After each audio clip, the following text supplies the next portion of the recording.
Alba, Paulina, Helen, and Tatiana coming to you live from Ecuador. Today we will be doing a special segment on la historia y cultura de Ecuador.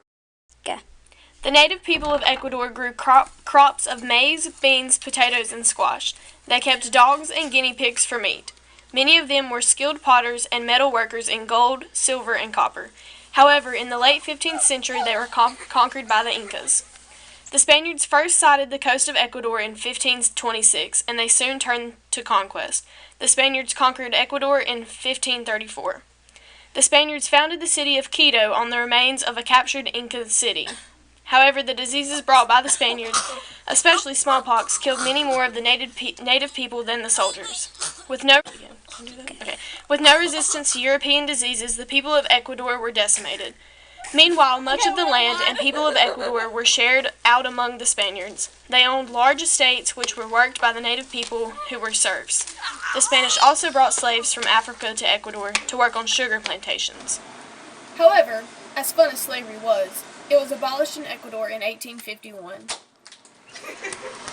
In the late 1940s, Ecuador's prosperity was restored by a banana boom. There was a surge in demand for bananas, and many were exported from Ecuador. Other exports are shrimps, bananas, coffee, cocoa, and sugar. With me is the Ecuadorian native of the day. Hola! What is your name? Gabriela Rodriguez Sanchez Jose. Why is your belly so big? Soy pregnant! How? Fuego! Oh yes, I have heard that an old Ecuadorian wives' tale says that if you want to get pregnant, jump over a fire. She's just a girl and she's on fire, hotter than a fantasy, lonely like a highway. She's living in a world and it's on fire. In the late 19th and the early 20th century, Ecuador's economy flourished. Panama hats were made in the country and exports of cocoa boomed.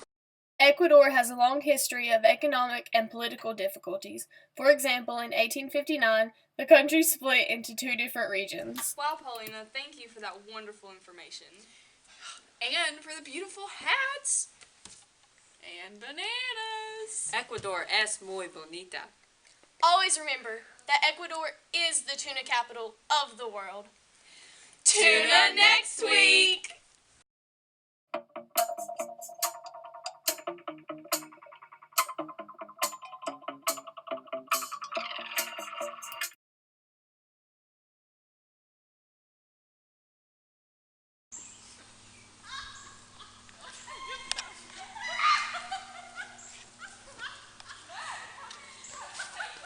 Historia y cultura de Ecuador.